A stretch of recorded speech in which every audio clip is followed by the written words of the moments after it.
but because they're both x, we're allowed to add them. And also notice that we didn't add 5 and 2, the big numbers, to get 7. Those still work as normal. We're multiplying. We expect when we're multiplying that the numbers we see in the problem will be multiplied. That's still the case. It's just the little numbers we add. Now, why does this work? Well, if we think about this, I'll use a different color so it stands out. If we think about what this is really giving us, if we wrote it all out, 2x to the 4th is like a 2, and then 4 x's, right? And 5x squared is like a 5 and 2 x's. And if we're trying to condense things, we're trying to put things together, we're trying to simplify it, what we're trying to do is not have all this separate stuff and write it in as little space as possible. Usually if we saw something like this, big numbers like 2 and 5, we naturally multiply together. We don't want them to be separate. We want to do something to get them down to a single number. So we'd multiply them and get 10. And then we'd look at the x's, and we have 1, 2, 3, 4, and then another 2 at the end. So that's 5, 6 x's that are being multiplied together.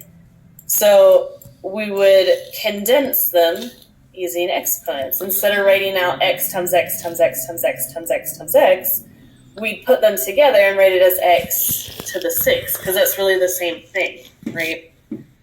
That's where the addition piece is coming from. They're just kind of saying, oh, well, we have some multiplied together here, and we have a separate set multiplied together here. So instead of having them in 2 separate places, why don't we just write them as one group?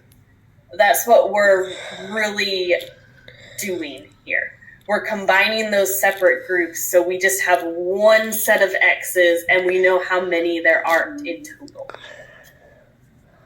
The same thing is happening on the next one. For example, we have t to the 9th times t to the 4th. What that means is we're multiplying a whole bunch of t's and a whole bunch of other t's. So instead of writing those 2 groups of t's separately, it's all being multiplied anyway. Why don't we have them as one group of t's? We could do that, if you like the shortcut, by just adding 9 plus 4 to get 13. If you don't like the shortcut, think about what that's originally saying. We have 9 t's. 1, 4, 5, 6, 7, 8, 9. They start looking like t's after I write too many, but hopefully you kind of get the idea there. And then t to the 4th is just 4 more being multiplied. So there's no reason that if they're all being multiplied, we really have to keep them separate. Why don't we write it as t to however many there are? That was one of the properties we looked at yesterday. Add them all up. There are 13 of them overall. And that gets us to the same place as adding the exponents together.